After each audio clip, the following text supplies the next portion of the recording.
Alright, so I'm Scott from South Florida Insider, and I'm here with Chloe Dolandis. And got to be a different take for you coming from doing the whole Disney thing, now here for Delray Beach Tennis. What's been your take so far? Well, I started, my big break, I guess, was on Nickelodeon, actually, for a couple years, and that, I think it's more similar than different, because that's live, or one of the shows we shot was live. Friday Night Slime Time was with a live studio audience, but Splat was live on TV.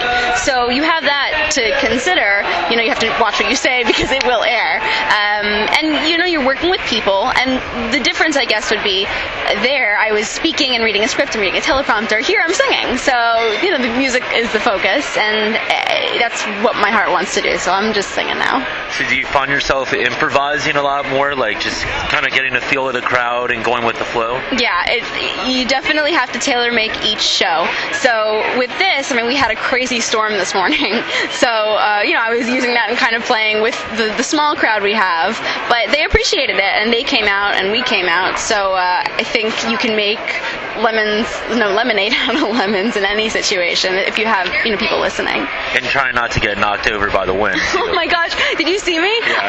I wasn't nervous about singing, but I was nervous about getting hit in the head by a metal pole above me. I didn't want the stage to collapse, so that was definitely a consideration, and, I'm glad I'm okay. And then I got to do the anthem out on the court before the singles, and that was awesome. How do you get into, really your musical genre? For somebody your age to have it sound that you do, it's very unique. It's a little different than other people. My dad has a very solid musical background, and my mom has an artistic background as well. So I come from a family of musicians and artists, and I come by it honestly. My grandfather was a big band leader, and my dad and my mom wrote my record with me along with another friend. So I think it was kind of a natural progression to choose this style of music, and it's evolving. So I don't want to choose one specific genre and say that's going to be me forever, that's my sound. It's defining me as an artist, but I think it'll continue to grow, and I'm also exploring writing other types of music. Well, yeah, what are some of those projects that you guys are working on together? Well, so we have this one album, Bring Back the Fever, which came out in April of 2011. We released it independently. But now we've written material for at least 3 or 4 other albums, and it's really solid stuff. So we just need to get funding and to make the time to get in the studio and record those songs that would make albums.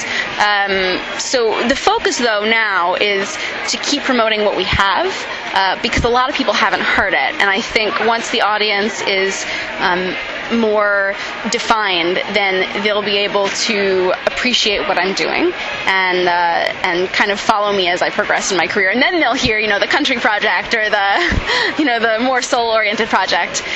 So country, really? Yeah. To go from where you are to country, that's a big transition. Well, it's common knowledge in the songwriting community that a good song is a good song. So you can hear different versions of the same song. You can hear a country version, you can hear a pop version, you can hear a rock version, and lyrically and melodically and musically in general, if it's a solid song, it's gonna touch people and they're gonna want to hear it. So while yes, genres can be very, very different, and things are very genre specific oftentimes, there is a lot of room for crossover and a lot of room for change.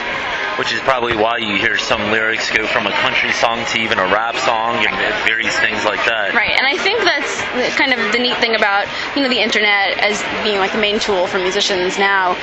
People are given the access to other musicians all over the world, and they're able to work together. And people are more interested in sort of cross-pollination and coming up with new hybrids and new genres and new styles.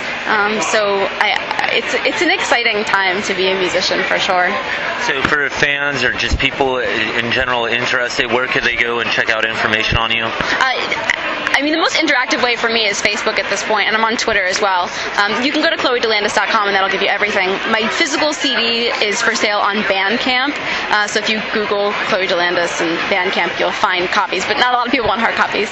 So ChloeDolandis.com is pretty general, pretty easy, but I like the interactive stuff. I like to be able to connect with people, and it keeps me in touch with, I have a fan base in Taiwan, so I'm in touch with them through Facebook and Twitter, stuff like that. Well, I appreciate your time. Well, thank you. My pleasure.